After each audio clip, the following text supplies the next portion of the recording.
સુરતના કતારગામ વિસ્તારમાં ગોતાલાવાડી આવેલ HVK ડાયમંડ યુનિટની બહાર અહીંયા છે સતત બીજા દિવસે રત્ન કલાકારો પોતાની માંગણીઓ સાથે હડતાલ પર ઉતર્યા છે। મોટી સંખ્યામાં રત્ન કલાકારો અહીં એકઠા થયા છે અને તેઓ સૂત્રોચ્ચાર કરીને પોતાનો વિરોધ નોંધાવી રહ્યા છે। સુરતના કતારગામ વિસ્તારના ગોતાલાવાડીમાં આવેલી HVK ડાયમંડના યુનિટના સતત બીજા દિવસે રત્ન કલાકારો પોતાની માંગણીઓ સાથે હડતાલ પર ઉતર્યા છે। મોટી સંખ્યામાં રત્ન કલાકારો અહીં એકઠા થયા છે અને તેઓ સૂત્રોચ્ચાર કરીને પોતાનો વિરોધ નોંધાવી રહ્યા છે। હડતાલ પર ઉતરેલા રત્ન કલાકારોનું કહેવું છે કે તેઓ લાંબા સમયથી વેતનમાં વધારો કરવાની માંગણી કરી રહ્યા છે। તેમનું કહેવું છે કે હાલમાં તેમને એક ડાયમંડ તળિયાના માત્ર 16 રૂપિયા અને 50 પૈસા મળે છે, જે તેમની મહેનતના પ્રમાણમાં ખૂબ જ ઓછું છે। તેઓ ભાવમાં 1 રૂપિયો અને 50 પૈસાનો વધારો કરવાની માંગ કરી રહ્યા છે। રત્ન કલાકારોના જણાવ્યા અનુસાર અગાઉ માલિક દ્વારા ભાવ વધારો કરવાની બાંયધરી આપવામાં આવી હતી, પરંતુ તેમ છતાં આજ દિન સુધી તેમના વેતનમાં કોઈ વધારો કરવામાં આવ્યો નથી, જેના કારણે નારાજ થયેલા રત્ન કલાકારોએ કામથી અળગા રહીને હડતાલનું શસ્ત્ર ઉગામ્યું છે। મારું નામ છે Bhavesh Tak, diamond worker union vice president. Katargam Gotalawadi ખાતે આવેલ HVK ઇન્ટરનેશનલ ડાયમંડ કંપનીમાં છેલ્લા 2 દિવસથી 80થી વધારે રત્ન કલાકારો હડતાલ ઉપર છે। હડતાલની જવાનું કારણ છે કે એમનો જે ભાવ છે મોંઘવારી પ્રમાણે વધવો જોઈએ, એની જે માંગણી છે 1.5 થી 2 રૂપિયાની છે પર પીસની। તો આ માંગણી તાત્કાલિક ઉકેલ આવે। કાલે અમે માલિકો સાથે સંવાદ કર્યો હતો, પરંતુ કોઈ નિરાકરણ આવ્યું નથી। આજે લેબર ડિપાર્ટમેન્ટ પણ એની મુલાકાત લેવાના છે।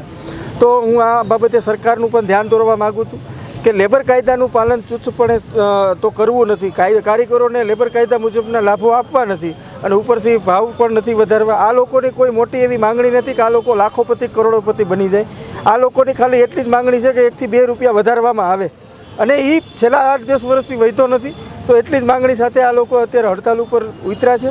તો સરકારને એટલી જ વિનંતી કે આ જે કંપની છે એની ઉપર કાયદેસરની કાર્યવાહી કરવામાં આવે અને લેબર કાયદાનું ચુસ્તપણે પાલન કરી આ એમના અધિકારો એમને અપાવવામાં આવે, ભાવ તાત્કાલિક વધે એવી જ આ રત્ન કલાકારોની માંગણી છે। જો આજે ભાવ વધતો હોય તો અત્યારે જ એ કામે બેસવા તૈયાર છે। વિલાસ પાટીલ છે, HVKમાં બેવું છું। 10-15 વર્ષથી અહીંયા બેવું છું। અમારી માંગણી એટલી જ છે કે ભાવ વધવા જોઈએ, 1 થી 2 રૂપિયા ભાવ વધવા જોઈએ। શેઠે અમારી માંગણી પૂરી નથી કરતા, ત્યાં સુધી અમે કંઈ બેવાનું નથી। માંગણી પૂરી થઈ જાય તો અમે અત્યારે કામે બેસી જાઉં। કેટલા રૂપિયા અત્યારનો ભાવ છે? અત્યારનો ભાવ એ લોકોએ કર્યો 16 રૂપિયા 50 પૈસા, ઘટાડ્યો તો 1 રૂપિયા 15 રૂપિયા 50 પૈસા હતો, 1 રૂપિયા ઘટાડીને પાછો એ જ ભાવ અમારો જૂનો મૂકી દીધો છે। 16 રૂપિયા 50 પૈસા કરી નાખે, ભાવ વધી ગયો છે। આ કેવી રીતે ભાવ વધ્યો? જે ઘટાડેલો છે એ જ ભાવ તમે મૂકી દીધો, ત્યારે અમારે 1-2 રૂપિયાની માંગણી છે, એ સેટ પૂરા નથી કરતા। કેટલા રત્ન કલાકારો જોડાયા છે તમારી? અમારા 70-80 રત્ન કલાકાર જોડાયા છે, હજી બાકી છે, એ જોડાવશે। મારું નામ ભૂષણ મહાજન છે। કંપનીમાં બેસો છો? કેટલા સમયથી બેસો? શું સમસ્યા? હું 9 થી 10 વર્ષથી બેહું છું। મારે ભાવ વધારવાની સમસ્યા, હમણાં ઘરનું ગુજરાન ચલાવવાનું બહુ મુશ્કેલી પડે છે। કેટલા રૂપિયા ભાવ હતો અત્યારે? દિવાળી પહેલાં 11.5 હતો, પછી દિવાળી પછી ઘટાડો 11 કર્યો, પછી અમને 4 મહિના અમે 11માં જ કામ કર્યું। પછી મેં વિચાર્યું કે ભાવ વધવું જોઈએ આજે, તો બસ માંગ કરી હતી ભાવ વધારવાની। પહેલાં કેટલાનું કામ થતું હતું?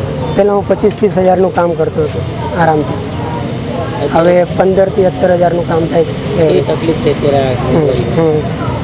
મોંઘવારીમાં તો બહુ તકલીફ છે। માંગણીઓ શું છે? જ્યાં સુધી માંગણી સંતોષાય ત્યાં સુધી શું કરશો?